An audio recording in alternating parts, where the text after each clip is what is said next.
लाडकी बहीण योजनेचा डिसेंबर महिन्याचा लाभ देण्यास मंगळवारपासून सुरुवात झाली आहे। एकूण 2,23,00,000 लाभार्थ्यांपैकी 67 लाख बहिणींना 1,500 रुपयांचं अनुदान वाटप करण्यात आले। तर लाडक्या बहिणींचे 1,500 रुपये देऊन त्यांचे भाऊ आणि नवऱ्यांना दारुडे करणार आणि ड्रायडे कमी करणार असा टोला राऊतांनी सरकारला लगावलाय।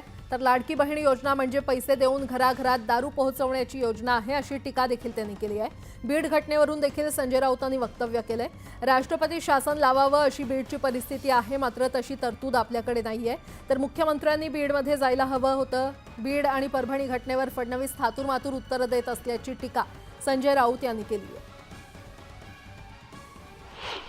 लाडक्या बहिणींना 1,500 देण्यासाठी घराघरात दारू पोचवा असं एक नवीन विजन यांचं दिसतं आहे।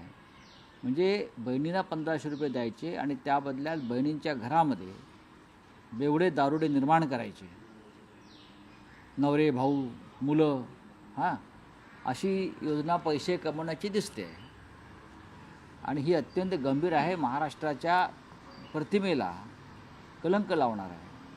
अजित पवारांसारखा नेता हा विचार करत असेल, अजित पवारांसारखा नेता या बाबतीत महसूल वाढवण्यासाठी, तर ते राज्याचं दुर्दैव म्हणायला पाहिजे।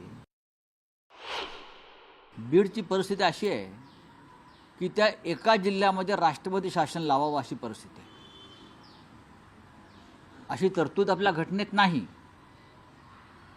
की एका जिल्ह्यामध्ये राष्ट्रपती शासन लावावं अशी तरतूद आपल्या घटनेत नाही। मुख्यमंत्र्यांनी बीडमध्ये जायला हवं, गृहमंत्री आहेत ते आणि त्यांचे जे लाडके धनुभाऊ आहेत त्यांच्याबरोबर जायला हवं। बीड आणि परभणी या दोन्ही जिल्ह्यात ज्या घटना घडल्या त्याच्यावर देवेंद्र फडणवीस माननीय मुख्यमंत्री हे फक्त थातूरमातूर उत्तरं देत आहेत। थातूरमातूर हा शब्द योग्य आहे। आरोपी मोकाट, आरोपी तुमच्या मंत्रिमंडळात, बीडचा आरोपी तुमच्या मंत्रिमंडळात,